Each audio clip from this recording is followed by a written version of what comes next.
et à tous et je vous souhaite la bienvenue dans ce live du mardi 26 novembre du groupe Révèle ta valeur et illumine ta vie. Donc aujourd'hui, pour les personnes qui ne le savent pas, j'ai fait ce live mardi dernier à 10 h, mais ça ne s'est pas enregistré et je ne m'en suis pas rendu compte. J'ai continué comme si tout allait bien et en fait, il n'y avait pas d'enregistrement. Donc je le reprends aujourd'hui et comme je n'étais pas disponible ce matin à 10 h, eh bien je vous le fais à 14 h. J'espère que vous allez être là. Alors, le thème, c'est comment passer du doute à la confiance en cultivant une vision positive de vous-même. Donc, je vais vous partager des éléments qui vont vous servir à sortir d'un mécanisme de dévalorisation, comme d'habitude, afin de pouvoir créer en conscience ce que vous voulez vraiment vivre. Alors, aujourd'hui, nous allons explorer les mécanismes qui vous empêchent de vous voir sous un jour positif.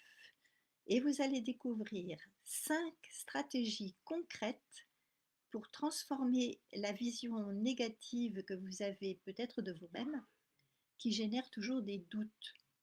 Et nous irons ensemble vers d'autres visions de vous-même qui vous rendront capable d'avancer avec confiance vers vos projets pour les réaliser. Alors avant de commencer, je vais vous partager un petit peu de mon parcours pour les personnes qui ne me connaissent pas. Parce que ce parcours, ça a façonné la manière dont j'accompagne aujourd'hui. Tout a commencé à mes 15 ans, j'étais très effacée à ce moment-là, mais j'étais aussi très, très avide de comprendre les autres autour de moi, mais aussi de me comprendre moi-même. Et j'ai pu commencer à le faire grâce à un cours de caractérologie que j'ai reçu à ce moment-là. Et 2 ans plus tard, je suis tombée sur un livre de graphologie qui m'a d'abord très surprise, intriguée et puis passionnée, à tel point que j'ai commencé à apprendre toute seule avec ce livre. Et c'était comme si quelque chose de fascinant s'était réveillé en moi, une sorte de clé qui me donnait accès à mon univers intérieur et aussi à la compréhension des autres. Et ce goût pour la connaissance de soi m'a menée à devenir psychologue et graphologue, donc un métier que j'ai exercé pendant plus de 30 ans. Et je suis toujours attirée par tous les outils de connaissance de soi d'ailleurs. Et donc ce travail de graphologue, bah, ça m'a apporté bien sûr un équilibre, une sécurité, parce que je pouvais travailler en solitaire et je me sentais protégée dans mon univers. Et puis je me suis rendu compte peu à peu que ce métier me protégeait aussi de la relation directe avec l'autre. Euh, En effet, je me sentais très timide, inconfortable à entrer en relation avec les gens, comme s'il y avait une sorte de peur qui s'interposait sans que j'ose vraiment la regarder en face. Et avec le temps, une sorte de malaise s'est installé, il y avait une part de moi qui aspirait à autre chose, mais la peur de la relation à l'autre me bloquait. Et j'ai commencé à ressentir une insatisfaction qui grandissait et qui me montrait que je n'étais pas vraiment totalement épanouie. Et donc cette peur des relations, ça m'empêchait de me sentir alignée et libre d'exprimer tout ce que je ressentais et tout ce que j'avais aussi à proposer. Il y a 10 ans, j'ai ressenti un déclic. J'avais vraiment besoin de sortir de cette situation et c'est à ce moment-là que je me suis tournée vers le tarot de Marseille. Donc c'est un outil qui m'avait toujours passionnée depuis très longtemps et je le considérais comme un puissant moyen de connaissance de soi.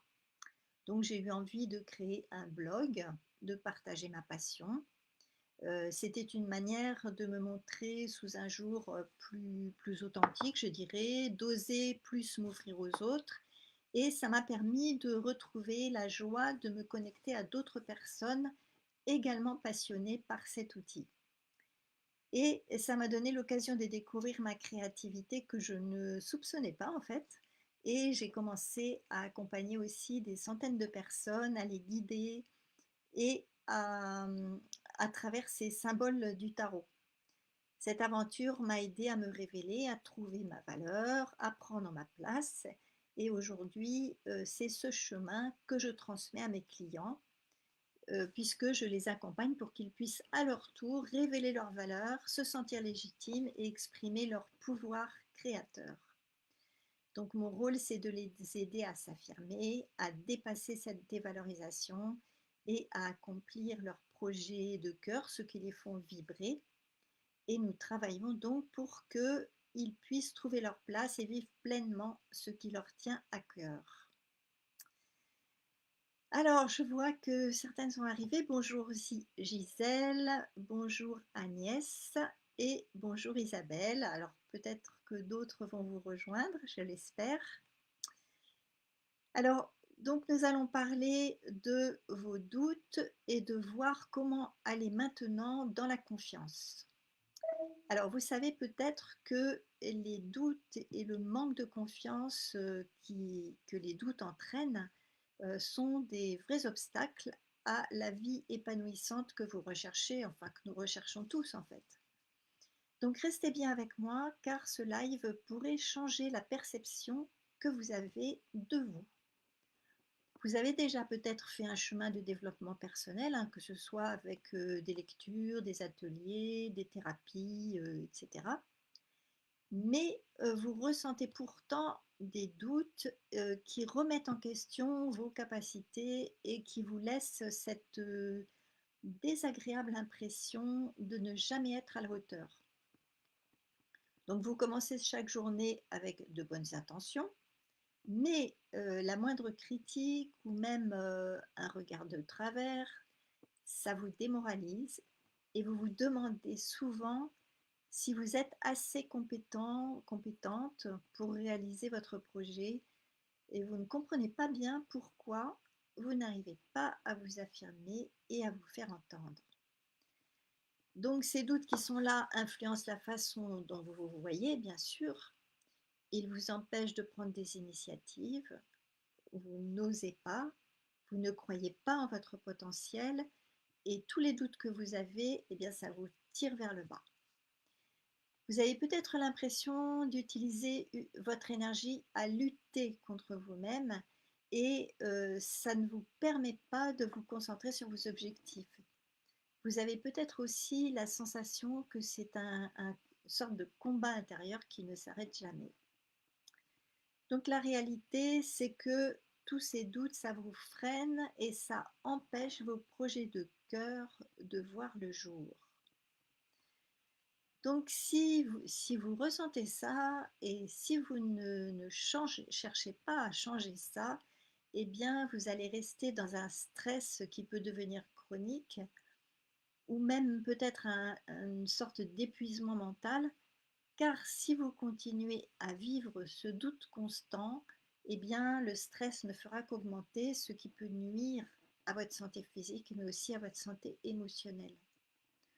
Et puis, vous allez vous immobiliser face à vos projets, mais vous avez, comme tout le monde, hein, des rêves, des aspirations, mais vos doutes vous maintiennent dans une paralysie et ça vous empêche d'avancer. Donc, vous allez vivre aussi des relations qui risquent de rester superficielles, car le manque de confiance affecte la manière dont vous vous connectez aux autres. Et ça limite beaucoup la qualité de vos relations qui pourraient être plus sincères et plus authentiques. Par contre, vous pouvez changer ça, tout peut se changer. Et si ça évolue, eh bien vous allez obtenir une nouvelle clarté mentale parce que en renforçant votre confiance, eh bien vous serez plus calme, plus centré, plus capable de prendre des décisions de façon assurée. Vous allez pouvoir réaliser vos projets concrets, vous pourrez avancer sans hésitation, voir vos idées prendre vie, ce qui vous procurera bien sûr beaucoup de satisfaction. Et puis, vous vivrez des relations plus authentiques, plus riches, vous vous exprimerez avec assurance, tout en établissant des limites saines, et vous serez à l'aise en étant simplement vous-même. Alors, je vais vous montrer maintenant 5 solutions ou 5 étapes pour modifier tout ça et pour, trouver une vision beaucoup plus positive de vous-même. La première, c'est consiste à identifier vos doutes et vous demander dans quelles circonstances votre vision de vous est négative. Alors, il s'agit d'identifier les situations qui déclenchent ces doutes et votre autocritique, parce que c'est différent pour tout le monde. Donc, vous allez pour cela prendre un temps de réflexion pour observer les moments où votre perception de vous-même devient négative. Alors, est-ce que c'est lorsque vous recevez un retour critique, ou bien quand vous devez parler en public, ou peut-être quand vous vous comparez aux autres? Bon, ça arrive, hein. Toutes ces circonstances, ce ne sont pas des fatalités, mais elles sont en réalité des occasions de mieux vous comprendre. Alors votre esprit a peut-être développé l'habitude de réagir de manière un peu excessive aux situations que vous percevez comme menaçantes. À ce moment-là, votre mécanisme de défense s'active. Par exemple, un commentaire qui peut être anodin d'un collègue, ça peut soudain devenir une montagne insupportable pour vous, parce que ça déclenche tout un flot de pensées négatives comme euh, je vais échouer, je suis nulle, ou les autres sont meilleurs que moi, etc. Vous êtes peut-être habitué à ce genre de dialogue interne très, très critique. Alors pourquoi est-ce que c'est important de reconnaître ces circonstances? Eh bien parce que ce sont des indices qui vous montrent dans quel cas votre estime de vous-même est en danger. Ce sont ce qu'on appelle des déclencheurs. Identifier ces moments, eh bien c'est un peu comme allumer une lampe dans une pièce sombre. Ça vous permet de voir ce qui se passe réellement. Vous pouvez distinguer les pensées qui sont fondées sur une réalité des pensées qui sont en réalité fausses, enfin qui se basent sur des faits que vous croyez vrais mais qui en réalité sont faux. Comme par exemple, vous allez interpréter une phrase, un mot qui vous est adressé comme un jugement ou comme une critique alors que ce n'était pas du tout le cas pour la personne. Alors, je vous invite donc à réfléchir pour vous demander dans quelle situation, dans quelles circonstances vous ressentez des doutes. Alors, si c'est le cas, eh bien, partagez-le dès maintenant dans le chat. Comme ça, nous allons pouvoir y revenir tout à l'heure pour en parler ensemble. Donc, vous commencerez à désamorcer, à reprendre le contrôle de votre dialogue intérieur en étant vraiment conscient de ces moments de doute. Et vous verrez qu'en apprenant à reconnaître ces déclencheurs, ça vous donnera l'occasion de faire un premier pas vers une vision qui sera beaucoup plus confiante de vous-même. Alors, je dois vous dire que ça m'est arrivé d'avoir une vision négative de moi à un moment où, lors d'une relation que j'ai eue, j'ai constaté, bon, depuis après quelques mois, que cet homme m'avait trahi, qu'il avait et que à l'occasion de la situation de l'incendie de ma maison, il avait complètement pété les plombs. Il m'avait carrément maltraité.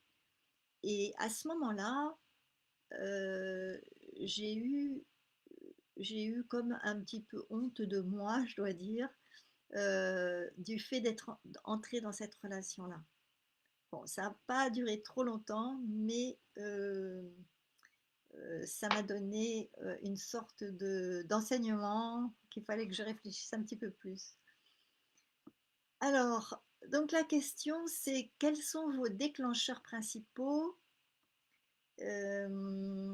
Oui, les circonstances et situations. Et donc, si vous pouvez l'écrire dans le chat, on y revient tout à l'heure. La deuxième solution, c'est porter votre regard sur les perceptions positives que vous avez eues de vous, à l'inverse. Donc, dans quelles circonstances? Ça peut être intéressant de le savoir. Alors, à quel moment vous avez eu une vision positive de vous-même? Vous avez eu forcément. Donc, si vous ne vous en souvenez pas, essayez de vous reconnecter parce que c'est quand même important de le reconnaître. En effet, nous avons tendance, euh, en tant qu'être humain, c'est vrai, qu'on a toute cette tendance à nous focaliser sur les doutes, sur les peurs, sur les visions négatives, et on oublie les moments où on a ressenti, ben, ça peut être de la fierté, de la confiance ou une sensation d'accomplissement. C'est parce que c'est notre cerveau archaïque qui est là, qu'on appelle le cerveau reptilien. Ce cerveau est là pour nous protéger des dangers et pour nous maintenir en vie. Et donc, il garde l'attention sur tout ce qui est négatif, comme pour nous protéger. Et donc, ben, vous allez pouvoir changer de perspective et au contraire, vous remémorez les moments de vision positive et ça renforcera votre estime personnelle.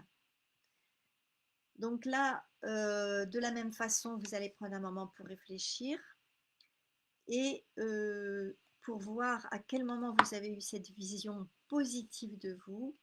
Alors ça peut être par exemple après avoir mené un projet à bien, ou après avoir soutenu quelqu'un qui était en difficulté, ou après avoir pris une décision courageuse malgré des peurs, ou vous avez peut-être reçu des compliments aussi, des compliments sincères sur votre travail ou sur quelque chose que vous avez fait, ou quelqu'un a pu remarquer votre générosité. Bon, il peut y avoir des tas de circonstances où vous avez eu cette vision positive. Donc ces moments, ils ne sont pas négligeables du tout parce que ce sont des preuves tangibles de votre valeur et de votre capacité à réussir. Alors ces perceptions positives, elles méritent vraiment d'être mises en lumière et d'être célébrées. Et en y portant une attention beaucoup plus consciente, vous allez commencer à équilibrer le poids des pensées négatives et vous comprendrez que vous n'êtes pas défini uniquement par des doutes, mais aussi par des réussites, par vos qualités, par vos moments de force. Alors, je vous invite donc à écrire dès maintenant dans le chat une ou plusieurs situations où vous avez ressenti une assurance, une fierté, une vision positive. Alors, et donc ces souvenirs, ça peut devenir un véritable bouclier mental. Ça vous aide à affronter les moments de doute avec beaucoup plus de sérénité et de confiance.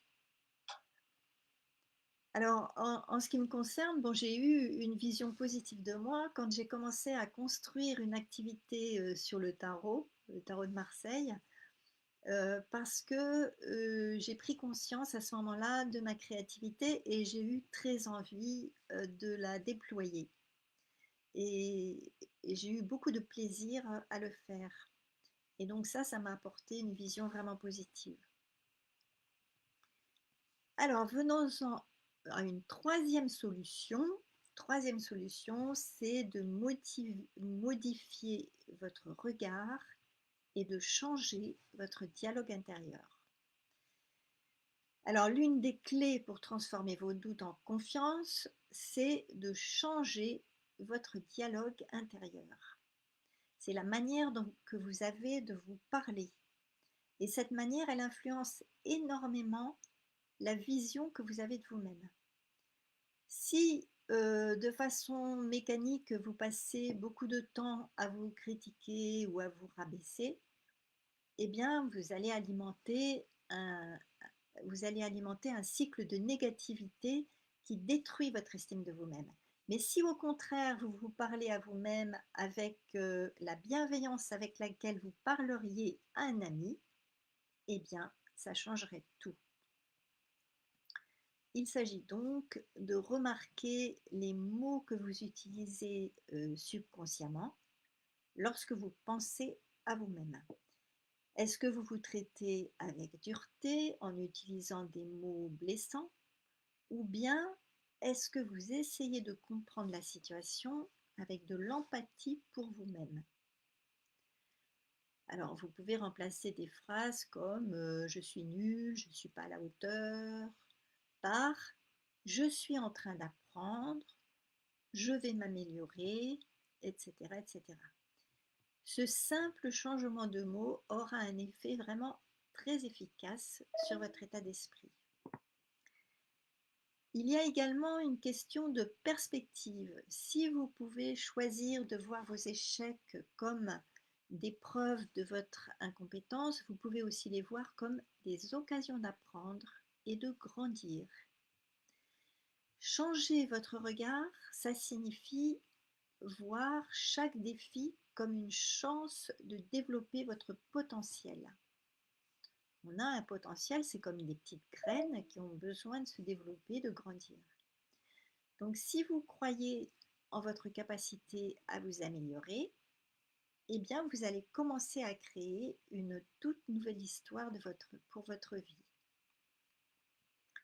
Donc je vous invite à réfléchir aux phrases positives avec lesquelles vous pourriez remplacer vos phrases critiques. Alors partagez-les dans le chat, ça va nous aider à commencer ça va vous aider à commencer un dialogue intérieur bienveillant qui deviendra par la suite une habitude qui sera très bénéfique. Alors, une quatrième solution, c'est cultiver plusieurs visions positives de vous-même. Donc là, vous en avez peut-être trouvé une, mais vous en avez peut-être trouvé plusieurs. Il est très important de développer et d'ancrer plusieurs visions positives de vous. Explorez les différentes façons dont vous pouvez vous percevoir sous un jour favorable. Plus vous multipliez ces perceptions positives, plus vous vous créez du soutien interne. Alors pensez aux différents rôles que vous avez dans votre vie. Alors vous pouvez être peut-être un parent ou un professionnel, un ami, une personne créative passionnée, etc., etc. Et dans chaque domaine, vous pouvez trouver une vision positive. Chacune de ces facettes est une partie précieuse de vous-même. Donc remémorez-vous des moments où vous avez rempli ces rôles avec un sentiment de satisfaction, un sentiment de plaisir. Donc vous avez peut-être réussi un projet au travail malgré des défis. Pensez à des moments qui font partie de votre vie. Alors c'est important aussi d'ancrer ces visions positives en ressentant, grâce au ressenti, des émotions que vous avez vécues. Alors vous allez vous rappeler que vous êtes capable d'incarner ces qualités et ça vous aidera à construire une image intérieure de vous-même positive, pleine de ressources. Par exemple, vous pourriez dire je suis une personne généreuse ou je suis une personne travailleuse ou créatrice ou je suis quelqu'un qui soutient les autres, etc. Et ça va renforcer votre confiance et ça vous rappelle votre valeur intrinsèque, même dans les moments de doute. Parce que des moments de doute, vous en aurez peut-être toujours, mais à ce moment-là, si vous avez ces visions positives qui sont ancrées en vous, vous allez vous les rappeler et ça va équilibrer les choses. Vous aurez moins tendance à plonger dans les doutes. Alors voyons maintenant la dernière solution. Il s'agit de renforcer votre pouvoir personnel au moyen de petites actions. Donc le renforcement de votre pouvoir personnel, ça on en parle à chaque fois, ça commence par des petites actions régulières. Alors trop souvent, nous pensons que la confiance vient de grandes réalisations, mais non, en fait, la vérité c'est que ce votre pouvoir se construit grâce à des gestes simples mais constants. Des petites victoires quotidiennes, ça crée un sentiment d'accomplissement et de maîtrise de soi. Alors, pour cela, identifiez une action concrète que vous pouvez accomplir dès aujourd'hui, même si elle vous semble insignifiante. Ça peut être écrire une page de votre projet, ou prendre un moment pour méditer, ou bien ça peut être aussi oser dire non lorsque c'est nécessaire pour pouvoir respecter vos limites. L'important, c'est d'agir, même si vous ressentez encore du doute. Donc chaque petite action, ça renforce votre confiance et ça envoie à votre cerveau le message que je peux le faire. Donc même si ces gestes sont très simples, ils ont un réel impact dans votre réalité et dans celle de votre esprit. Chaque fois que vous passez à l'action malgré la peur ou le doute, eh bien, vous élargissez votre zone de confort et vous affirmez votre pouvoir personnel. C'est quelque chose qui se fait subconsciemment, automatiquement presque. C'est votre subconscient qui mémorise tout ça. Et ça va créer un cercle vertueux. Plus vous agissez, plus vous vous sentez capable, plus vous osez prendre de nouvelles initiatives. Alors, pensez donc à une petite action que vous pouvez faire dès aujourd'hui pour renforcer votre pouvoir personnel.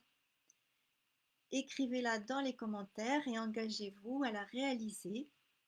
Et vous verrez qu'en accumulant ces petits gestes, votre confiance grandira naturellement. Et vous serez prête à vous lancer dans des projets qui seraient de plus grande envergure par la suite. Alors pour résumer, voici les 5 solutions ou 5 étapes. La première, c'était d'identifier vos doutes, dans quelles circonstances, dans quelle situation votre vision de vous est négative. La deuxième, c'est votre vision positive, dans quelles circonstances, dans quelle situation vous avez eu une vision positive de vous. La troisième, c'était modifier votre regard et changer votre dialogue intérieur. Changez les mots, prenez des mots positifs. La quatrième solution, c'est cultiver plusieurs visions positives de vous dans chaque domaine de vie que vous avez. Et la cinquième solution, c'est renforcer votre pouvoir personnel avec de petites actions. Donc en résumé, eh bien, la transformation, ça commence par la reconnaissance de votre valeur, la remise en question de vos pensées limitantes et l'action constante, même imparfaite. N'attendez pas que la confiance vienne à vous, créez-la en agissant. Et rappelez-vous que chaque jour sans action, mais c'est un jour perdu pour réaliser votre rêve. Alors, est-ce que tout ça, ça vous paraît clair? Donc maintenant, nous allons voir, je vais regarder un peu ce que vous avez écrit et c'est le moment de répondre à vos questions, c'est le moment d'échanger là-dessus. Alors, voyons. Donc Gisèle, Agnès, bonjour Agnès, bonjour Isabelle. Alors, donc Gisèle, moi je j'ai même pas besoin d'un regard, je me sabote seule. Oui, après c'est peut-être que tu actives sans le savoir la mémoire de choses qui se sont passées, par exemple dans ton enfance. Euh, c'est que sans, peut-être que tu t'en rends pas compte, peut-être que c'est inconscient, mais à mon avis, tu reprends des mémoires de choses négatives qui se sont passées pour toi. Et tu les reprends et tu fais, comment dire, tu fais en sorte que les scènes se rejouent sans t'en rendre compte, bien sûr. Enfin, dis-moi ce que tu en penses. Alors, Agnès, en plein dedans, alors je ne sais plus dans quoi, dans les doutes, la vision négative. Alors, comparaison aux autres aussi. Oui, donc se comparer aux autres, vous savez que non seulement c'est quelque chose de négatif, mais en plus ça n'a aucune raison d'être puisque nous sommes tous différents.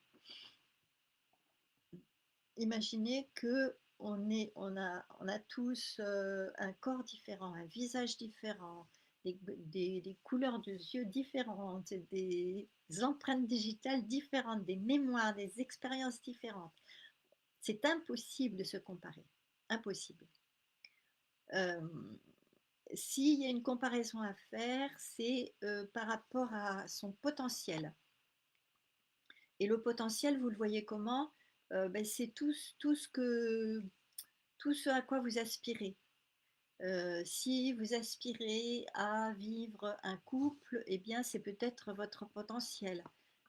Toutes vos aspirations correspondent à votre potentiel. Là, euh, vous avez le droit, j'allais dire, de vous comparer à, à, à vous plus développé, si je puis dire, mais pas aux autres. Alors, Isabelle, dans les cas de critique négative, donc là, je ne sais pas ce que tu veux dire. Alors, Gisèle, quand je pense au manque, oui, quand tu actives ce qui est négatif, quand tu penses au manque. Donc, s'il y a un manque, il y a un comble, il y a un manque à combler, comment tu peux le combler? Bon, enfin, ça c'est la première question. Après, si tu peux noter, si tu veux, un manque pour qu'on en parle de façon plus approfondie. Alors Agnès, je fais de la peinture sur toile. J'adore aller voir ce que font les autres. Sauf que j'ai remarqué que du coup, je me comparais et il semble donc que cela me bloque au lieu de me faire travailler dans le bon sens les techniques. Et bien cela me bloque. Bizarre. Ben non, c'est pas bizarre. C'est-à-dire que tu considères que les autres, ils font des trucs plus beaux, plus jolis. Euh, alors peut-être que tu as vu des œuvres des autres qui te plaisent. À ce moment-là, ça peut te donner des idées. Mais tu peux pas te comparer. Euh, tu peux pas dire ça c'est mieux que ça. Le but, c'est que toi tu explores ton potentiel en fait. Donc si tu trouves que une toile qui est très belle que quelqu'un d'autre a fait, ça peut te stimuler pour toi créer, mais pas pour t'enfoncer. C'est ça que je veux dire. Isabelle, fierté quand je reçois des compliments. Oui, ben oui, j'espère que tu les reçois. Ouais, ouais. Agnès, alors que j'ai de bons retours sur ce que je fais, donc ça me fait du bien. Ben reste sur ça alors. Alors Isabelle, ma phrase positive, je ne suis pas parfaite, mais je suis perfectible. Mais oui, personne n'est parfait. Oui, on n'est pas dans un monde de perfection. On est plutôt en recherche d'équilibre. C'est toujours, on est en équilibre entre le yin et le yang, entre les deux polarités. Euh, mais il y a toujours un petit déséquilibre qui donne du mouvement. Et donc, ça ne peut pas être la perfection. C'est toujours déséquilibre, équilibre, et les plateaux de la balance ne sont pas statiques, ils sont tout le temps en petit mouvement. Donc ça ne peut pas être de la perfection. Alors perfectible, oui, on peut l'être. Alors Gisèle, entendre ça, c'est waouh, merci. Quel cadeau ce live. Eh ben, merci Gisèle. C'était quoi quand je pense au manque? Euh, alors,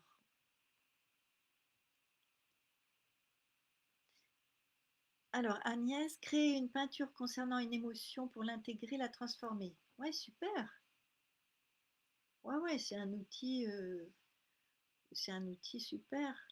Catherine, en t'écoutant, je comprends que j'ai eu du mal à porter un regard positif sur moi-même à cause d'un malentendu. J'ai été élevée avec des valeurs modestie plus plus, humilité plus plus, et dans ma tête d'enfant, ça ne permettait pas de se valoriser de peur de tomber dans l'orgueil. Euh, d'accord. C'est-à-dire que en fait, c'est oui, une sorte de confusion entre le regard positif et l'humilité. La modestie et l'humilité, c'est pas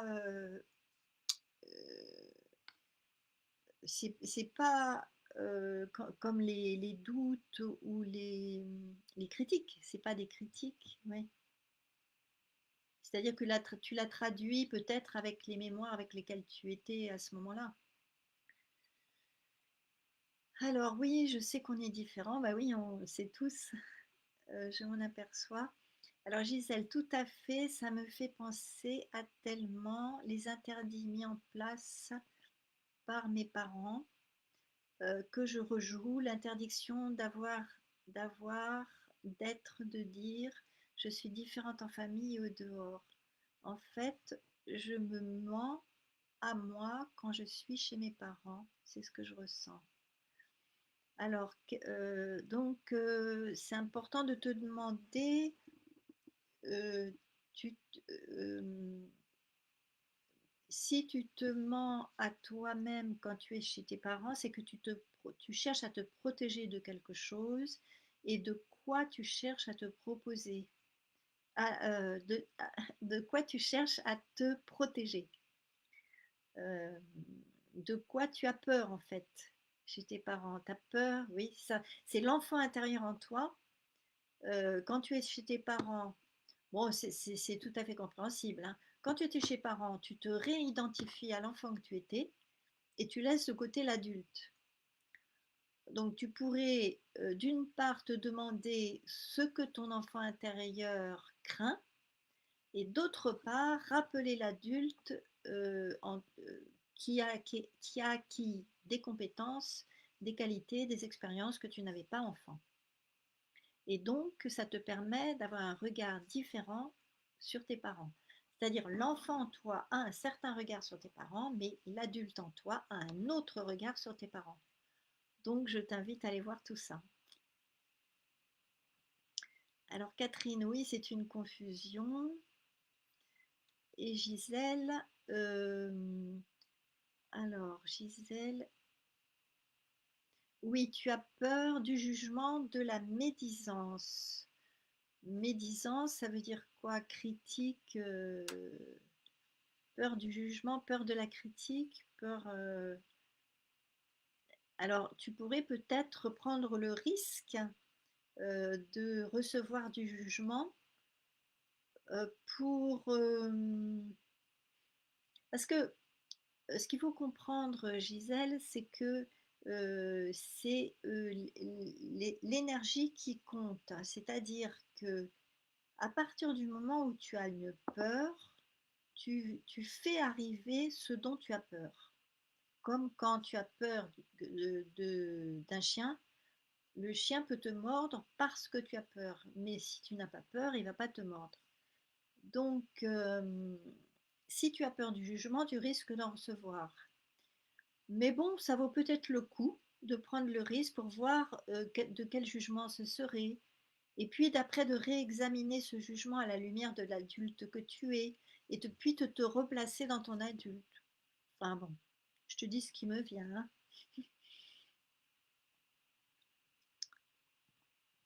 Voilà, j'ai répondu à toutes les, tous vos commentaires. Donc si vous en avez d'autres, allez-y. Euh, si vous avez d'autres questions, d'autres choses à dire, d'autres partages. Donc là, je suppose que tout s'est bien enregistré. Donc c'est parfait.